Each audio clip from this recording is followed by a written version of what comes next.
ప్రియమైన వాళ్ళారా, ప్రభువైన యేసుక్రీస్తు నామములో ఈ యొక్క ఉదయకాల సమయాన మీ అందరికీ నా యొక్క హృదయపూర్వక వందనాలు తెలుపుకుంటున్నాను. ఈ రోజంతా కూడా మీరు చేయబడే అన్ని విషయాల్లో దేవుని హస్తము మీకు తోడై ఉండి మీకు జయాన్ని కలుగజేయునుగాక. ప్రియులరా, సర్వశక్తి గల దేవుడు అనేటువంటి అంశం మీద మనము దేవుని యొక్క వచనాన్ని మనం ఈరోజు ధ్యానించుకుందామండి. ఆది కాండము 17వ అధ్యాయము 1వ వచనం ఇలా సెలవిస్తుంది.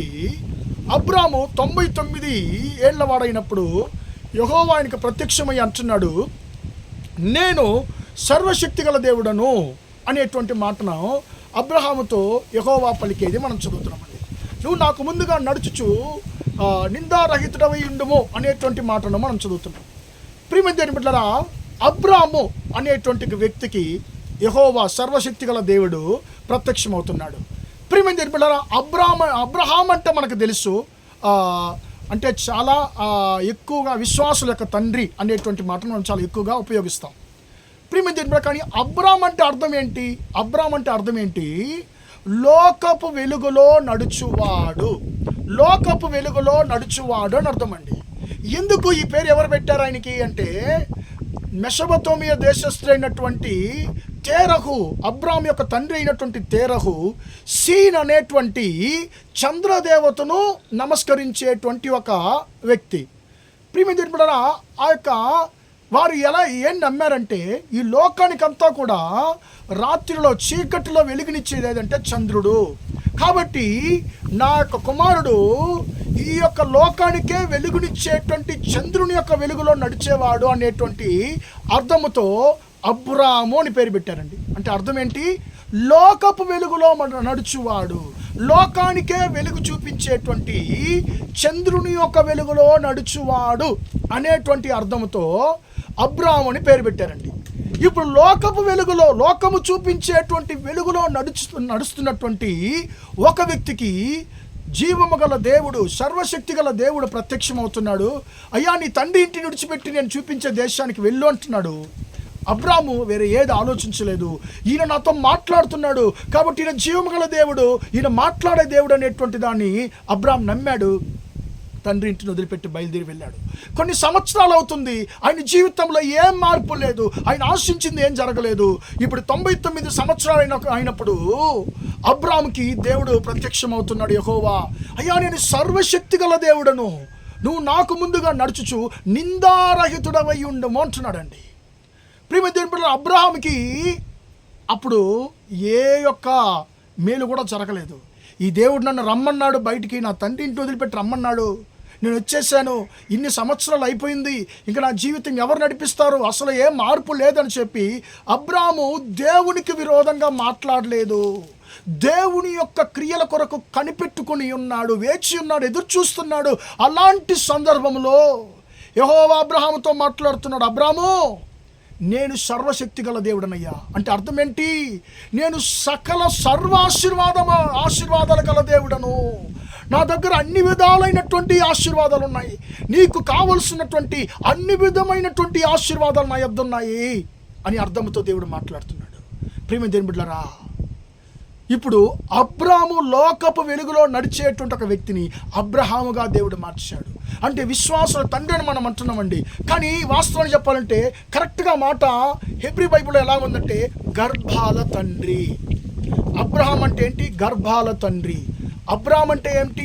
లోకపు వెలుగులో నడుచువాడు. అబ్రహాం అంటే గర్భాల తండ్రి. ఆ యొక్క గర్భంలో ఒక కుమారుడే, ఒక బిడ్డే పుట్టలేదు, కానీ దేవుడు ఎలాంటి పేరు ఇస్తున్నాడు అండి? ఆయనకు గర్భాల తండ్రి అని ఇస్తున్నాడు, పేరు మారుస్తున్నాడు. ప్రియమైన దేవుని బిడ్డలారా, ఒక్క బిడ్డను కూడా కనని ఒక వ్యక్తి గర్భాల తండ్రి అని చెప్పి దేవుడు ఆయన్ని పిలవడం మొదలుపెట్టాడు. ప్రియమైన దేవుని బిడ్డలారా, ఏం జరిగింది?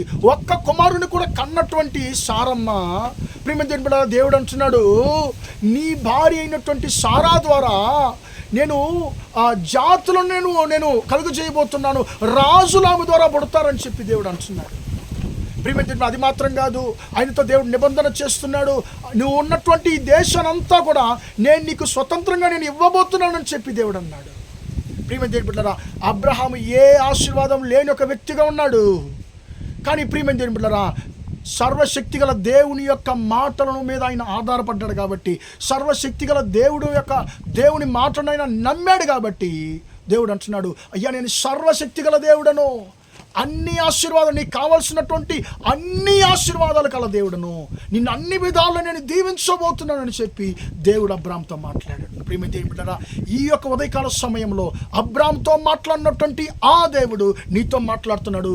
నా కుమారుడు, నా కుమార్తె, నేను సర్వశక్తిగల దేవుడను, నీకు కావలసినటువంటి అన్ని ఆశీర్వాదాలు నా దగ్గర ఉన్నాయి, నేను అన్ని విధాల్లో నిన్ను ఆశీర్వదిస్తాను. అయ్యో నేను యేసుని నమ్ముకున్నాను, నేను అన్నింటిని వదిలిపెట్టి వచ్చేసాను, నా జీవితంలో ఏం మార్పు లేదని చెప్పి బాధపడుతున్నావా? బాధపడద్దు. నువ్వు ఆరాధించేటువంటి దేవుడు సర్వశక్తి గల దేవుడు. ఆయన అన్ని విధాల్లో నిన్ను ఆశీర్వదించగలడు. అబ్రహాం అన్నిటిని వదిలిపెట్టి వచ్చాడండి, కానీ ఆయన సిగ్గుపడలేదు.